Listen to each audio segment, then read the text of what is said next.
Today I've invited Leonard Bloksberg to a Zoom recording for broadcast. Lenny, a warm welcome and hi to my radio program. Boker Tov and Aremai.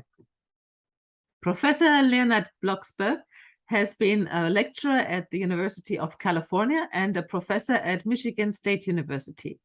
He is member and regular service leader at the Progressive Jewish Synagogue Beth Shalom in Oakland. Lenny, I've invited you today to talk a little bit about the symbolism or the meaning of water and the Jewish Mikvah, because the Religious Diversity Center has an interreligious calendar every year, and the calendar page for September is a picture of a Jewish mikveh, an ancient place of bathing. Can you tell us more about the mikveh? So, in the pantheon of religions, if you're studying theology is not the study of each religion. So you don't talk about your religion in theology. You talk about concepts and how they relate to religions in general. In the concept of religions, Judaism is the last of what's called the ancient religions. And everything from Judaism forward is a modern religion. So Christianity and Islam are modern religions. Now, what's really interesting is prior to Judaism, we had a very strong prevalence of religions that were primarily dominated by goddesses, primarily dominated by worship of earth and the nature, the cycles of the natural cycles of nature. And when you read Torah, this connection to the earth really comes through. And this connection to the importance of the cycles of nature. And in the ancient goddess culture, water was an absolutely essential cleansing element. And it had to be moving water. It had to be living water. And so in Judaism, when anything happens that that something needs to be cleansed and rededicated, it is cleansed in water. So you'll read throughout the Old Testament, you'll hear, and when this happens, and you shall cleanse yourself in water, and oftentimes stay outside the camp for 7 days, or put it aside for 7 days, and then cleanse it in water, and it shall be clean. And so the mikvah is part of this, where each of us goes through periods in our life where we are considered unclean.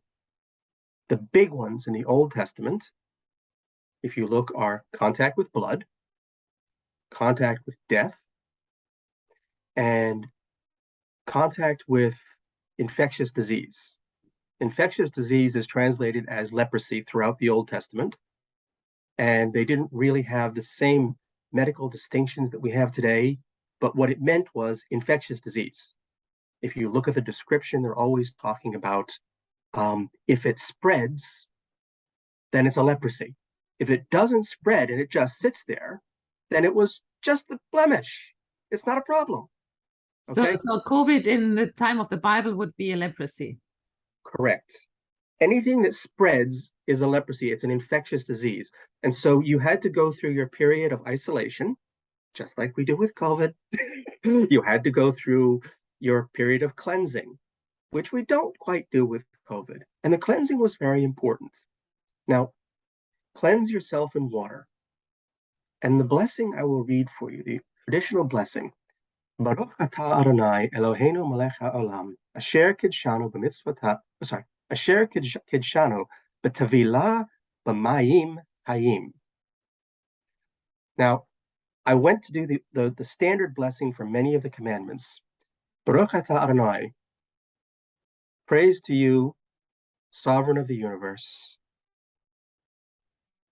Eloheinu, of this, praise to you, divine power, sovereign of every. So Baruch atah Adonai is praise to you, and Adonai is the divine power of the universe. Eloheinu Melech Ha'olam is the supreme ruler of everything. Asher Kidshanu, who commands us, B'tevilah, regarding the cleansing, B'mayim, in waters, Chaim, that are living. So this is really fundamentally what we're doing here. Most of the blessings start with the Tivanu, who gives us the commandments regarding this and that. So this one is really about the cleansing in water, in living water, and it's very important that it has to be living water. I remember that in Europe, the mikvahs that I visited, they were always next to a river. They should. So the water has to be moving and it has to be living. Okay, so you cannot have. You're not supposed to have tank or reservoir water that has been set stagnant. You can have a running flow. You can have a pond you can have a pond with a running flow from it, but you can't have tap water. Mm. Okay, Otherwise you spread diseases. No, the water has to be living. So if you look at the ancient goddess culture, moving water, the flowing waters of the sea, the flowing waters of the rivers, was considered living water. It was a living thing. Still water in a pond does not have the same properties. And this is carried through in the Judaism, is this understanding of water that's moving is living. Now, we might now add some scientific afterthought about what the diseases are in there. And that might have been true, but the ancients considered it living. So if you found a spring bubbling up from the ground, that water was moving and it was living. So traditionally, a mikvah would be placed next to a stream or a river or a spring. Mm-hmm. And remember what the things that I said, why would you go to a mikvah? You've had contact with blood, death, or infectious disease. And in some cases, there was some discussion of certain sins that you might have committed. But the predominant ones that you'll see over and over again in the Old Testament are blood, death, and infectious disease. Now, in general, women with the monthly cycle will be in contact with blood every month. And therefore, women would go to the mikvah every month. Men would go to the mikvah when you went to a funeral, when you served tahara duty, the preparing of a body for funeral. You might go to a mikvah when you have been slaughtering animals for the table. There's blood and death there. Mm-hmm. You would go to the mikvah anytime you've had an illness as part of your recovery process. When you felt better, you would go to the mikvah and wash yourself. And so traditionally, everyone would go to a mikvah. Including children? So that I'm unclear about. So in Judaism, age of bar bat mitzvah is the age at which you are responsible for your obligations in the Torah. It is not when you're an adult. It is simply the age when you're responsible. So it's not clear whether, and this could have been culturally different in different groupings, whether a parent could go on behalf of a child, but whether a child could go themselves or with a child. But once you reach the age of bar bat mitzvah, from that age forward, you are responsible for your own duties.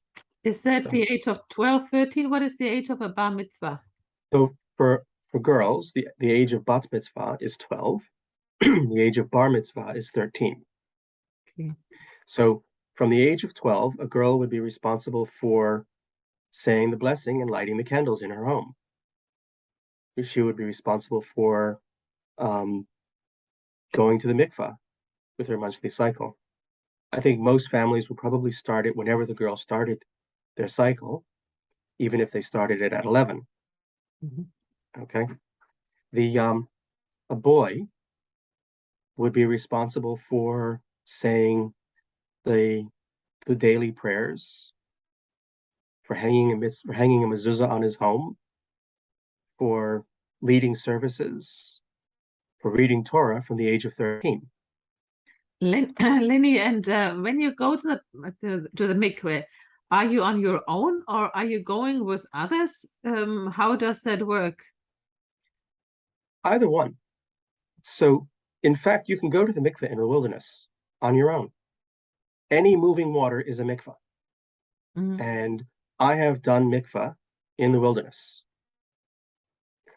A proper mikvah should be done with nothing between you and the water. There should be no clothing, no jewelry, no makeup, no artificial nails, nothing. Just you in direct contact with the living water, being cleansed in your simplicity as the divine has made you. How long do you stay in the mikveh? As long as you like. Okay. So there's not a rule. There are no rules. There are customs, but there are no rules.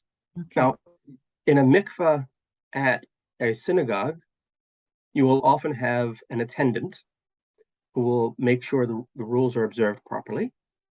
You will often have a plaque on the wall with the proper blessing for you to say.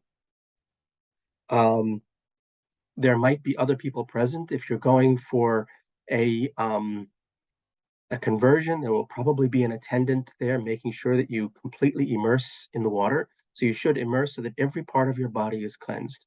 Not one hair is left dry. Okay? Okay. And everything should be immersed completely under the water.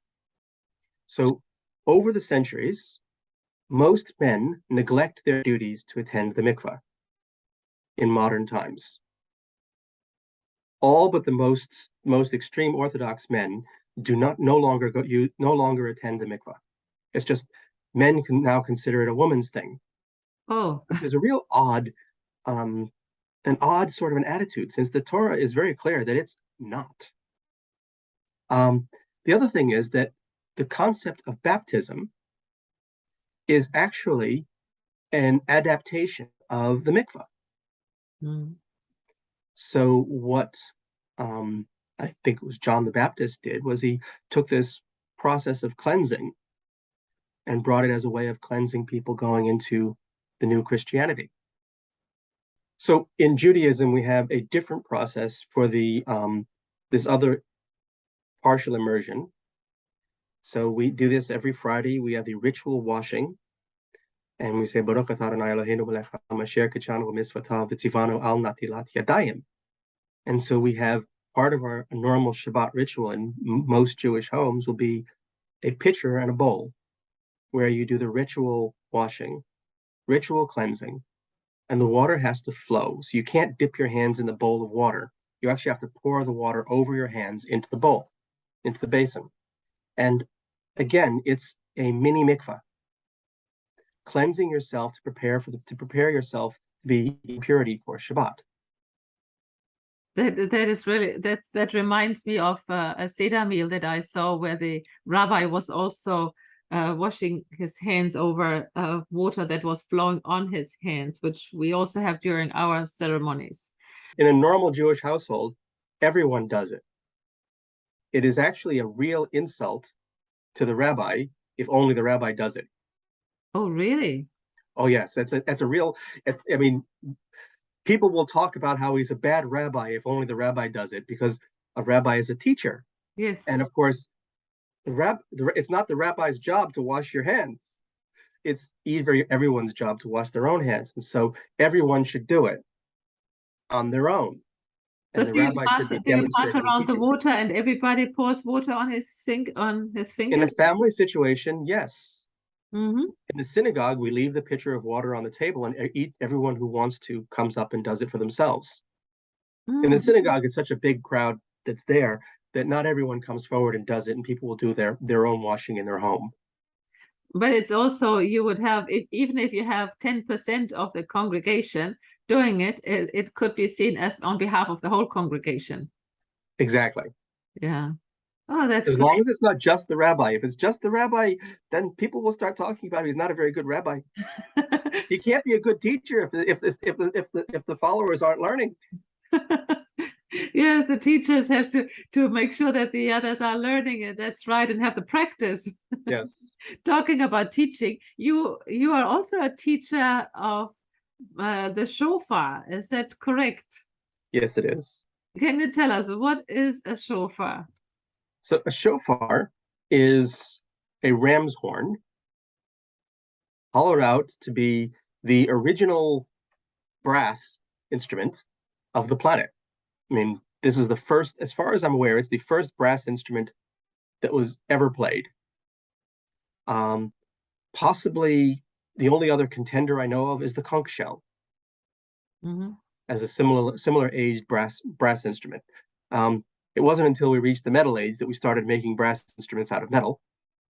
But it's a ram's horn, and if you read the Bible, we have the Battle of Jericho, and they blew the horns, and the walls came tumbling down. Well, what were those horns? Those were shofars. And if you in the Old Testament you read about all of the great festival events were heralded by the blowing of the shofar. The shofar called people together and started and completed each of the major festival events. And what survives today is the blowing of the shofar for the high holy days, the Yamim Noraim.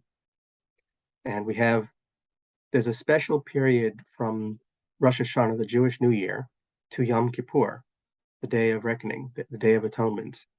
And in this time, so the concept of forgiveness, you have to understand, is very different in Judaism than it is in Christianity.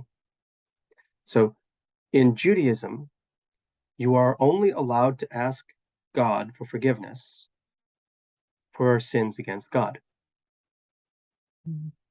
If I have wronged you, I cannot ask God for forgiveness. That's out of the question. I have to apologize to you and ask you for forgiveness. And when I have made amends with you, and I have settled things with you and restored the space between you and I, then, and I've apologized to you, then I can go to God and say, God, I made a mistake by causing that problem in the first place with Beati. And that was a sin against you by offending one of your beautiful creatures. Okay, I have made it up to Beati, and now I wish to ask you for forgiveness. Okay, so this is very important to understand, because we're supposed to, as Jews, make amends for everything as we go throughout the year. But we all know stuff happens, and things get complicated, and things fall by the wayside. Rosh Hashanah is the beginning of what's called the Yamim Noraim. It's a period of amnesty, where everyone is given amnesty from that period to reflect on their lives, think about what they have done that they're not proud of, what they could have done better, and to go around, and they've got 10 days between Rosh Hashanah and Yom Kippur to make amends and get it right before they go before God on Yom Kippur and ask for forgiveness. But what, you may ask, does this have to do with the shofar? So on Rosh Hashanah morning, the gates of repentance open. And legend has it that the longer I hold the Tekiah Gedolah, so I blow the shofar, that is the opening of the gate, that calls the opening of the gates of heaven.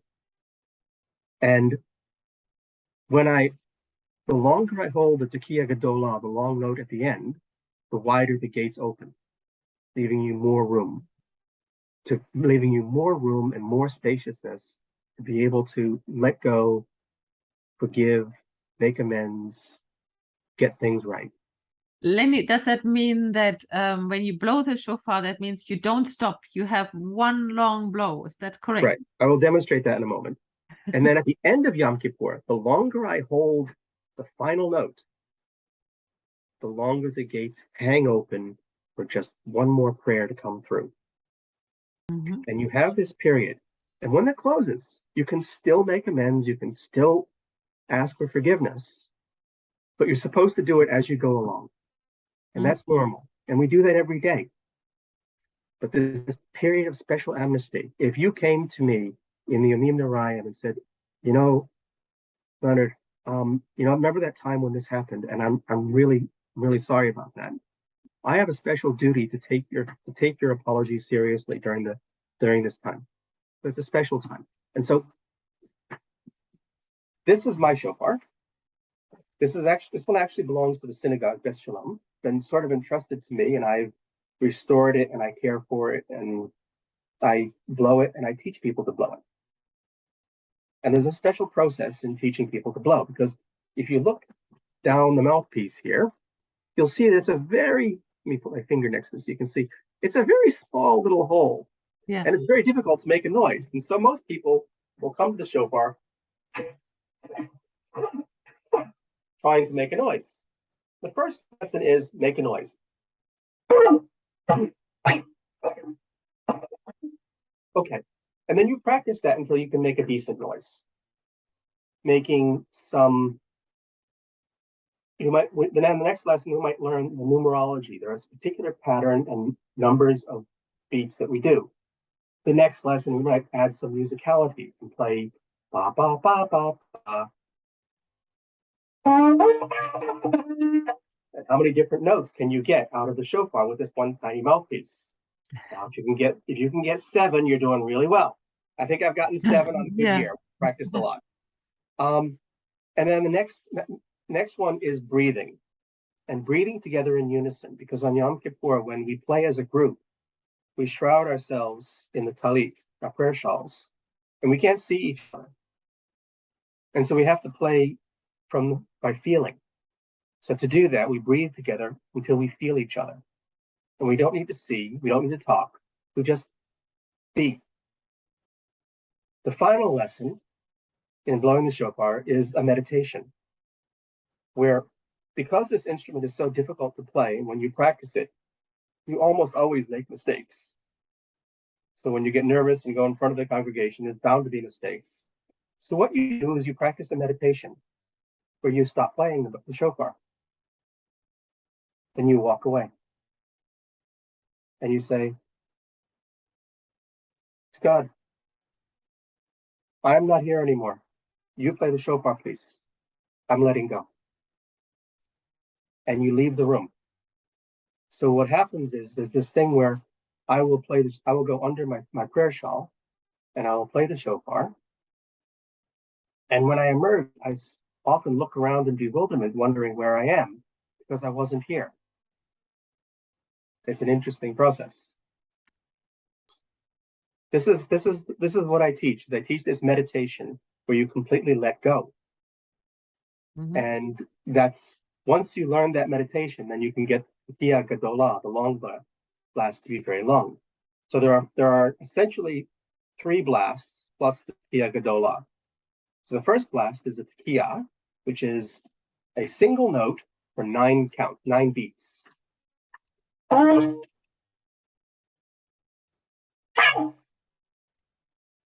second call is Shevarim, which is 3 notes of 3 beats each. So it's the same 9 counts. The third one is Teruah, which is 9 notes of 1 beat.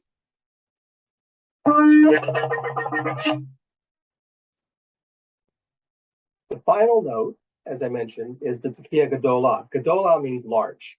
So it's the same note we did the first time, only big. And you play the final note as long as you can.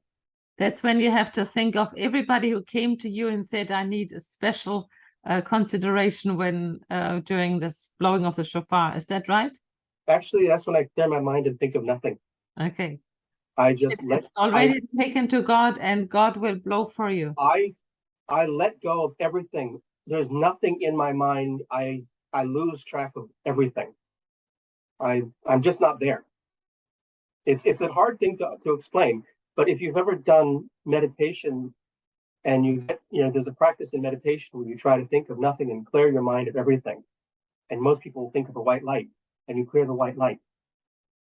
You clear everything. There's nothing there. And that's where I go when I blow the final note.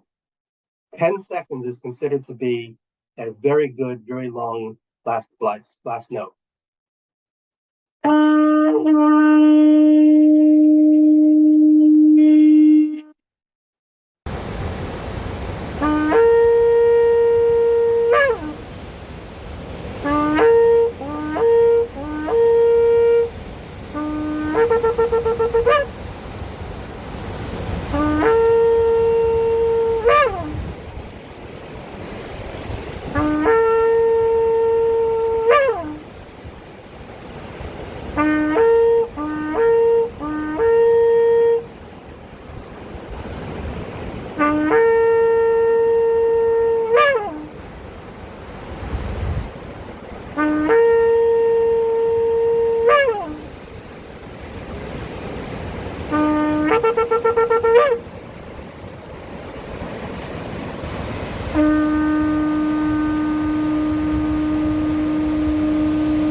That's the big blast at the end. Okay.